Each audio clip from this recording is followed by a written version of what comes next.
चालू वर्षाचं पैशाचं आवर्तन हे चालू करण्यासाठी आम्ही सगळे इथं जमलेलो आहोत. काही ठिकाणी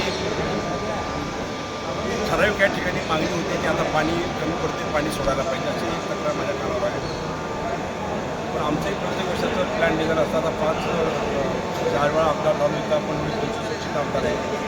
तर शेतकऱ्यांना कुठल्या वेळी पाणी पाहिजे, कुठल्या वेळी थांबलं पाहिजे, कुठल्या वेळी चालू केलं पाहिजे ह्या माध्यमातून आम्ही अभ्यास करतो.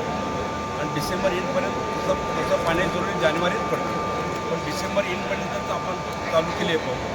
तर ज्यावेळेला शेतकऱ्यांना जरूर पडेल तोपर्यंत हे पाणी कॅनलमधून प्रेशरनं तिथपर्यंत त्या शेतामध्ये पोचण्याची व्यवस्था होती. तर ह्या दृष्टिकोनातून आज आम्ही पैशाच्या पहिल्या टप्प्यातून आम्ही पंप चालू केले, 2 पंप चालू केले. अधिकाऱ्यांनी सांगितलं की जसे मागणी तसं आपण वाढवू तर 24 पंप आठ टाइम आपण चालू करू शकतो. 26 पंप प्लॅट तयार आहे. त्यामुळं पाण्याची कमतरता पडणार नाही. पाणी आता कोयना वारणा आणि नदीत पाणी पण भरपूर आहे, त्यामुळे पाण्याची टंचाई येणार नाही.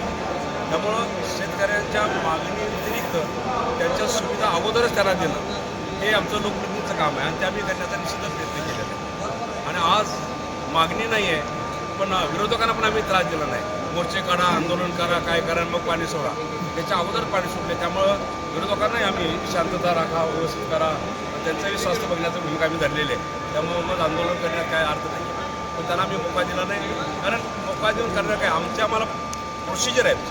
त्या प्रोसेसमध्ये अडथळा येणार नाही, कारण हे महायुतीचं शासन शेतकऱ्याच्या पाठीशी ठाम उभा हे आम्ही दाखवतो. कालच राधाकृष्ण विखे पाटलाशी मी बोललो. साहेब म्हणले मी दुपारी सही केली आहे, त्यामुळे उद्या तुम्ही बटन दाबान पाणी चालू करा. त्याने आदेश दिले. त्यामुळे आजच्या 6 तारखेला आम्ही हे आवर्तन चालू केलेलं आहे. निश्चित या आवर्तनचा उपयोग सगळ्या जत असेल, कुठे भागात तासगाव असेल आणि आमचं मिरज असेल ह्या भागाच्या सगळ्या शेतकऱ्यांना त्याचा उपयोग होईल अशी मला आशा वाटते. निश्चितच पाणी भरपूर आहे, पंप भरपूर आहे, त्यामुळे शेतकऱ्यांची चिंता करायची नाही आहे.